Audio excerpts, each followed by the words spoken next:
नमस्कार। राजस्थान अध्यापक भर्ती लेवल 1 में 50% महिला आरक्षण लागू होने जा रहा है। लागू क्या, ये समझिए कि लागू हो ही गया। नोटिफिकेशन अधिसूचना जारी होने वाली है। जब से ये अखबार में खबर आई उसके बाद से लड़कों के अंदर काफी रोष है, काफी गुस्सा है और चिंता में भी डूब चुके हैं। वो सरकार से सवाल कर रहे हैं कि आपने हमको बीएसटीसी कोर्स क्यों करवाया। कई तथ्यात्मक सवाल भी पूछ रहे हैं, सरकार को कटघरे में खड़ा भी कर रहे हैं।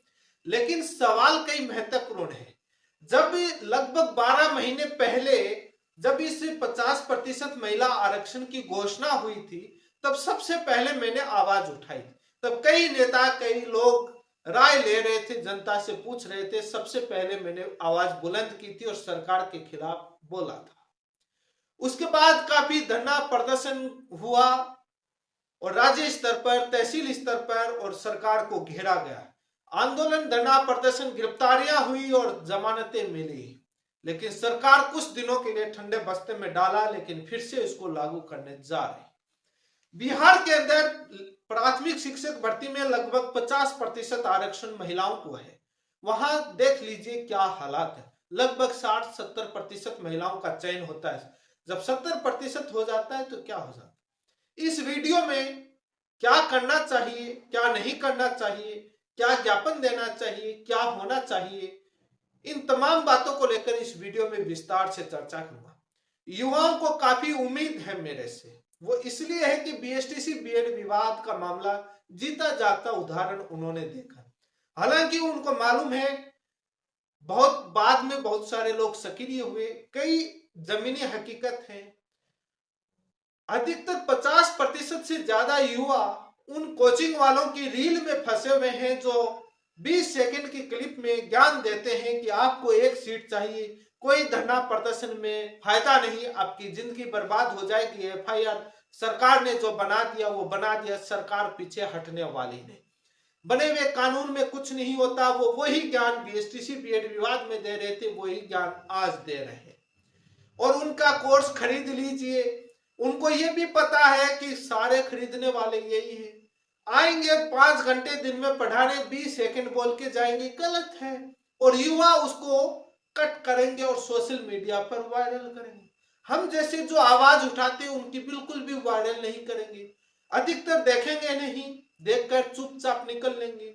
और अधिकतर देखने वाले वो लोग हैं सब्सक्राइब नहीं करेंगे। यूट्यूब चैनल को देख लिया, ठीक है, और कमेंट कर देंगे आवाज उठाइए, न्याय दिलवाए। कई लोग ऐसे आएंगे, अब क्या है, वीडियो बनाने से क्या होता है। उनको ये नहीं पता कि मीडिया की क्या ड्यूटी है, नेताओं की क्या ड्यूटी है और आपकी क्या ड्यूटी है, आप क्या कर रहे हैं। सवाल कई गंभीर है। यदि आप मेरे चैनल पर पहली बार जुड़े हैं तो चैनल को सब्सक्राइब करें, वीडियो को लाइक जरूर करें। आपको लाइक करने और सब्सक्राइब करने में भी दिक्कत था, उसके बाद बोलते हैं कि आवाज उठाइए, ना शेयर करते हैं कहीं, तो कैसे होगा। मैंने इस 50% महिला आरक्षण पर जब आवाज उठी थी, लगभग सभी बिंदुओं पर विस्तार से हाई कोर्ट, सुप्रीम कोर्ट के फैसले, कानूनी, तथ्यात्मक, मेरिट, तमाम आधार पर मैंने वीडियो बना चुका हूं।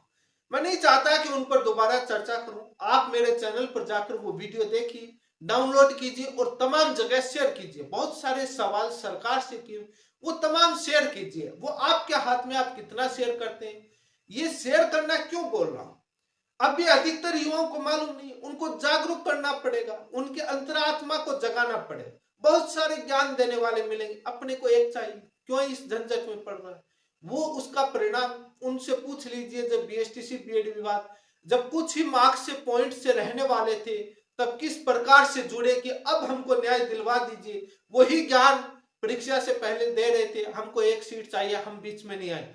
जब परीक्षा के बाद लगता है कि शायद ये कुछ हो जाए तो 1 नंबर से बाहर होंगे, 2 नंबर से मेरिट डाउन आ जाएगी, अपन आ जाए, तब बाद में बाहर आए।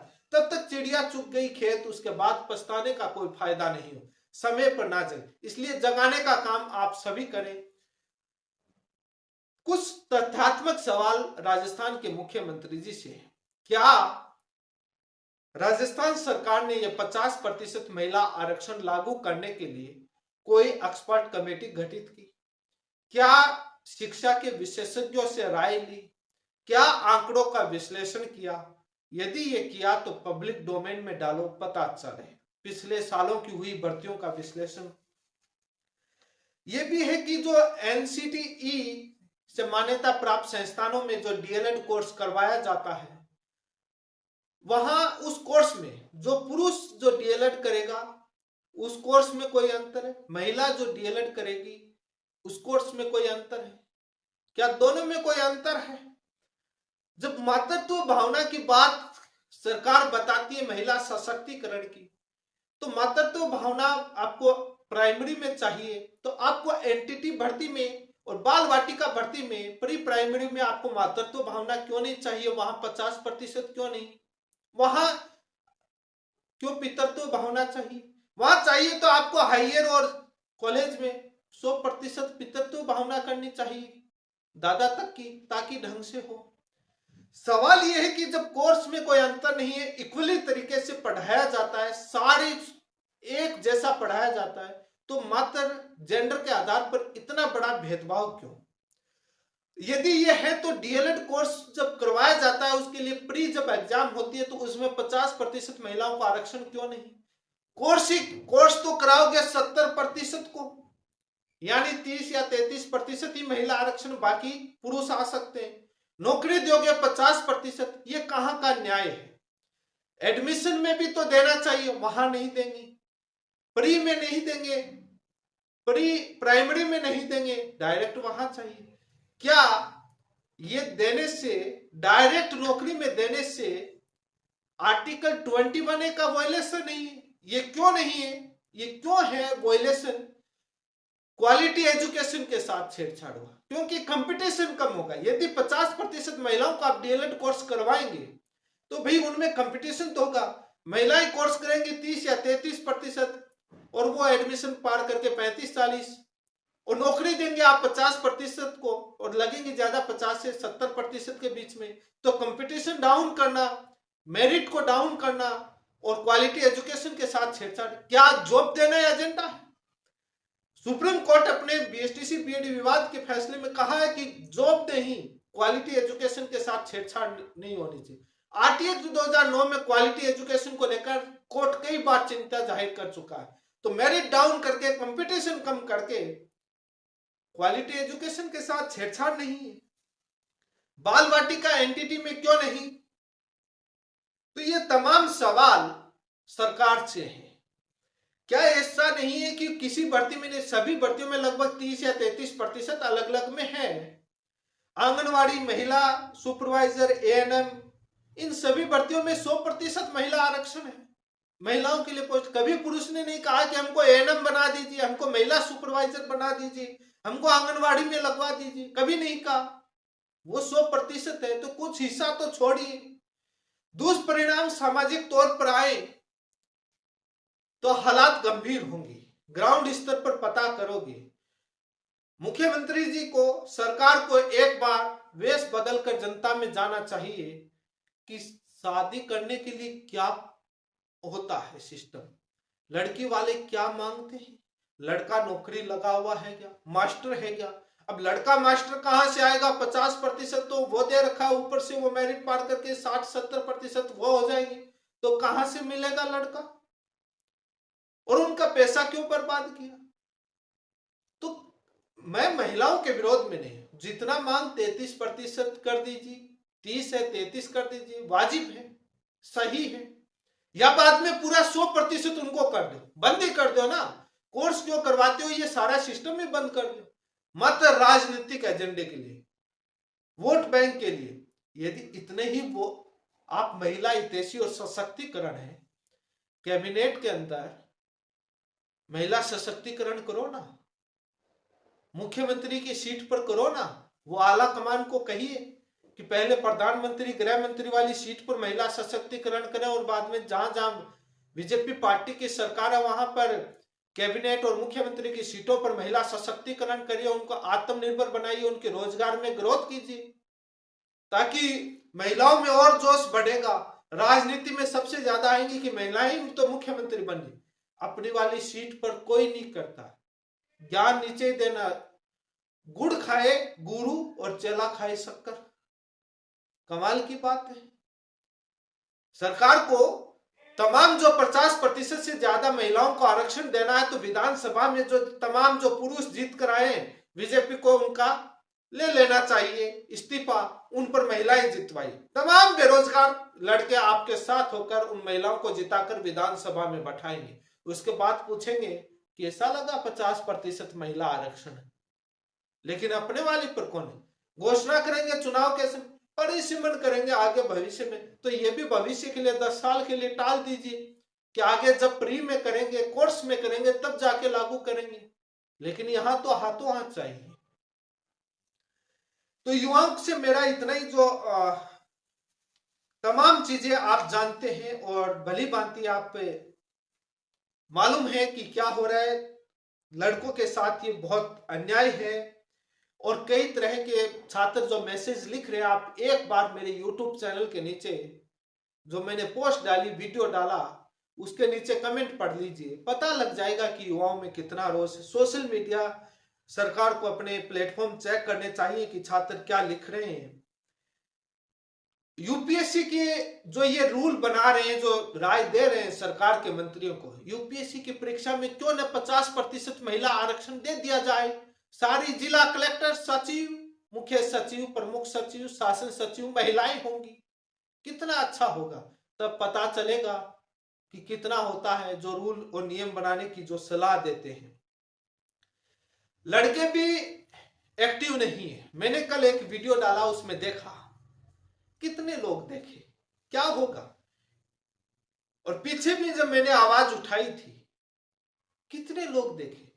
3 लाख से ज्यादा बीएसटीसी वाले हैं, उसमें से 1.5-2 लाख लोग आपके लड़के हैं। वीडियो कितने लोग देखे? अधिकतम 30,000 गया, 10,000, 5,000, 6,000।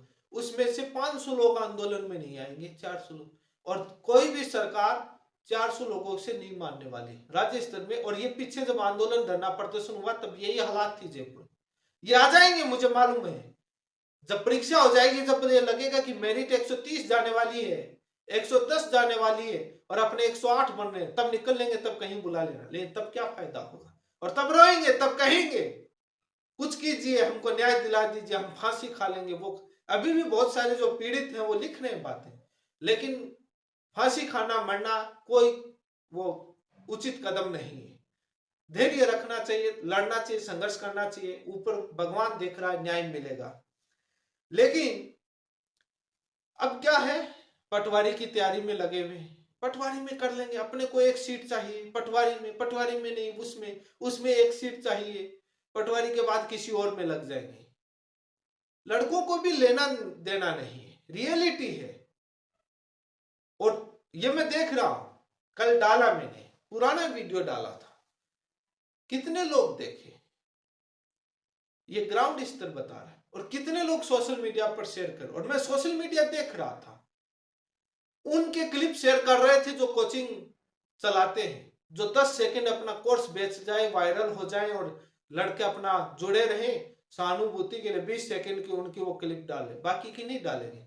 बाकियों को बोलते हैं ज्ञान क्यों दे रहे हो, हमारे में ज्ञान, तो वो भी तो कौन सा दे के गए। लेकिन ठीक है, समय समय के हिसाब से समय का खेल होता है। हम चाहते हैं कि आपकी आवाज बुलंद हो, सभी के पास पहुंचे, जो सोए हुए हैं वो भी जागे, सरकार तक आवाज पहुंचे। मीडिया की भूमिका इतनी है कि आपकी आवाज को बुलंद किया जा सके, आपकी आवाज को ऊपर तक पहुंचाई जाए। वो आप भी माध्यम में जितना शेयर करेंगे, उतनी ऊपर तक आवाज, सरकार को पता लगेगा कि बहुत ज्यादा वायरल हो रहा है। तो सवाल कई है, सही रास्ता, कई बोलते हैं कि रास्ता गलत चुन लिया, गलत राय दी गई, इसलिए लागू हो रहा है। उन लोगों से बचकर रहें जो ग्राहक सूचना केंद्र बने हुए सूचना देकर निकल जाएं। जो काम हो उसकी वाई लूटने आ जाएंगे, हम हमारी संघर्ष की बदौलत। जो नहीं हुआ वो नहीं हुआ, उनसे बचकर रहें। आप सभी तहसील, जिला स्तर, राज्य स्तर पर आंदोलन, धरना, प्रदर्शन, ज्ञापन दीजिए। ज्ञापन में मैंने पीछे उस समय ज्ञापन लिखा था, बहुत अच्छा ज्ञापन लिखा था, बहुत कम जगह वो ज्ञापन दिया गया। सभी अपना ज्ञानी बनकर अपना अपना ज्ञान। मैं कई वीडियो क्लिप सुनी थी, जब नेता अधिकारियों के पास जाते थे वो क्या बोलकर कहते थे, आप ज्ञापन दें, मैं वो मेरा टेलीग्राम ग्रुप का एक टेलीग्राम मैंने इसी के लिए बनाया है, उसका लिंक इस वीडियो के डिस्क्रिप्शन में है। उस पर क्लिक करके वो ज्ञापन डाउनलोड कीजिए। सरकार से वो ज्ञापन आप सोशल मीडिया पर शेयर कीजिए, हर जगह वो ज्ञापन दीजिए। जिस अधिकारी, मंत्री, विधायक को वो ज्ञापन दे, नेता को, जो उसमें पॉइंट उठाए गए उन पॉइंट पर उन सरकार, उन अधिकारियों को बताएं और अवगत करवाएं और चर्चा करें। मेरिट और फैक्ट के बेसिस पर आप चर्चा करेंगे तो आपकी मांग उतनी ज्यादा मजबूत होगी। यदि आप ऐसे ही कमजोर तथ्य के साथ ज्ञापन देंगे, बात करेंगे, तो आपकी आवाज बुलंद नहीं होगी। सोचने को मजबूर तभी होंगे। लेकिन सभी को खुद को घर से निकलना पड़ेगा। जो निकलेगा वो नेता अपने आप में से नेता आ जाएंगे चुनकर। किस नेता, बड़े नेता तब भी आएंगे जब आप घर, आप ये चाहते हो कि रजाई, कंबल, एसी, कमरे, कूलर के आगे से हम कमेंट करते रहें और कुछ जलने वाला कमेंट, कुछ ठंडा कमेंट, तो इसलिए आ जाएंगे, चिढ़ाएंगे तब आ जाएंगे। कोई नहीं है। खुद बाहर निकलोगे, खुद अपना ग्रुप बनाओगे और अपने आप में से नेता, और बहुत टैलेंटेड लोग हैं, ऐसी बात नहीं है। जब बाहर आओगे तब होएगा। कुछ खोना पड़ेगा तब कुछ मिलेगा, ऐसे नहीं होगा।